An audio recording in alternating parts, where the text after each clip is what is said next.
आज हम पढ़ेंगे कंस्ट्रक्टर के बारे में। जावा के अंदर देख रहे हैं हम। जो कंस्ट्रक्टर का स्पेशल मेथड है जो आपका ऑब्जेक्ट को इनिशियलाइज करने में काम आता है।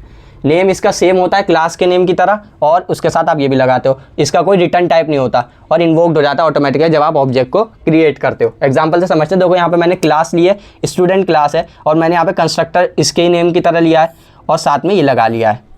और इसका देखो कोई रिटर्न टाइप नहीं देना आपको। जैसे यहाँ पे रिटर्न टाइप वॉइड है ना, ये मैंने एक मेथड लिया है, जो मेथड का रिटर्न टाइप होता है, इसमें कोई रिटर्न टाइप नहीं देना। और मेथड का नेम जो है वो क्लास के नेम की तरह भी नहीं होता।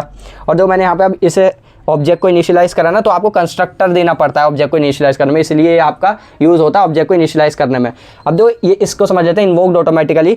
आपको जो है ये जो आपका है ना, ये मेथड इन्हें आपको एक्सप्लिसिटली मेंशन करना पड़ता है इनको कॉल करने के लिए। लेकिन आपका कंस्ट्रक्टर जब आप ऑब्जेक्ट इनिशियलाइज कर रहे हो ना, तो ऑटोमेटिकली कॉल हो जाता है। तो मतलब ये जो मैंने यहाँ पे कॉल करा ना, तो ये सी आउट कर देगा इसे ऑटोमेटिकली, ये यहाँ पे ये आपको प्रिंट कर देगा। ये टाइप्स ऑफ कंस्ट्रक्टर देख लेते हैं। पहले आपका होता है डिफॉल्ट कंस्ट्रक्टर, जो इसमें कोई आर्गुमेंट आप पास नहीं करते हो, इसमें कोई आर्गुमेंट पास नहीं करते और यहाँ पे कोई आर्गुमेंट आपने नहीं दिया। अगर लेट से आपने इसे एक्सप्लिसिटली डिफाइन नहीं करा इसे बट डिफ़ॉल्ट कंस्ट्रक्टर, तो क्या होता है, ये कंपाइलर आपका बाय डिफ़ॉल्ट एक कंस्ट्रक्टर बनाता है और वो उसे यूज़ कर लेता है। अगर आपने एक्सप्लिसिट, अब आपने यहाँ पे एक्सप्लिसिटली डिफाइन कर दिया है तो वो इसे यूज़ करेगा और फिर आपका वो ये भी प्रिंट कर देगा, ठीक है ना। और सेकंड आपका होता है पैरामीटराइज कंस्ट्रक्टर। आप इसे कैसे, इसमें आप वैल्यूज़ देते हो, ठीक है ना, इसलिए आपको ये पैरामीटराइज कंस्ट्रक्टर बोलते हैं इसे। और देखो जब यहाँ पे आप इसे वो कर रहे हो ना, तो यहाँ पे आप वैल्यूज़ देते हो, वो वैल्यूज़ आपकी सेट हो जाएंगी। यहाँ पे दिस डॉट एक्स आपकी वैल्यू यहाँ पे एक्स की 2 सेट हो जाएगी और आपकी वाई की 4 सेट हो जाएगी। थर्ड होता है आपका कॉपी कंस्ट्रक्टर। जो कॉपी कंस्ट्रक्टर क्या करता है ना, आपके एग्जिस्टिंग जो ऑब्जेक्ट है उसकी वैल्यूज़ को कॉपी करता है। देखो यहाँ पे ये एग्जिस्टिंग ऑब्जेक्ट जो है ना,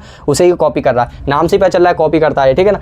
देखो यहाँ पे मैंने एक पैरामीटराइज कंस्ट्रक्टर लिया है और यहाँ पे कॉपी कंस्ट्रक्टर क्या करेगा, यहाँ पे रेफरेंस जो आप दोगे ना एग्जिस्टिंग ऑब्जेक्ट का दोगे, तो आपने इसका लिया ताकि इसकी वैल्यू ये यूज़ करेगा। देखो ये एक्स की वैल्यू ना, इसकी वैल्यूज़ ले रहा है, ये ओबीजे हमने क्या लिया था, इसका रेफरेंस लिया था, इसकी वैल्यू ये सेट कर रहा है, पुराने वाले पैरामीटराइज कंस्ट्रक्टर की वैल्यूज़ को ही सेट कर रहा है। अब तो जब आप यहाँ पे ऑब्जेक्ट इंस्टेंशिएशन करोगे तो आपने यहाँ पे लिए पैरामीटराइज कंस्ट्रक्टर बनाया आपने। अब तो ये कॉपी कंस्ट्रक्टर जो है ना, आप इसे कॉल करोगे तो ये आपकी वैल्यूज़ लेगा कहाँ से, आपका ये यहाँ पे जो आप ये दोगे ना, ये आपका क्या लेगा, ये आपका पैरामीटराइज कंस्ट्रक्टर ले रहा है, तो ये वैल्यूज़ को कॉपी करता है, ठीक है ना। ये एस था यहाँ पे ये आर है, तो r student, r is equal to new student, आपने इसका ही ऑब्जेक्ट लिया है इसके अंदर, तो ये वैल्यूज़ को कॉपी करता है।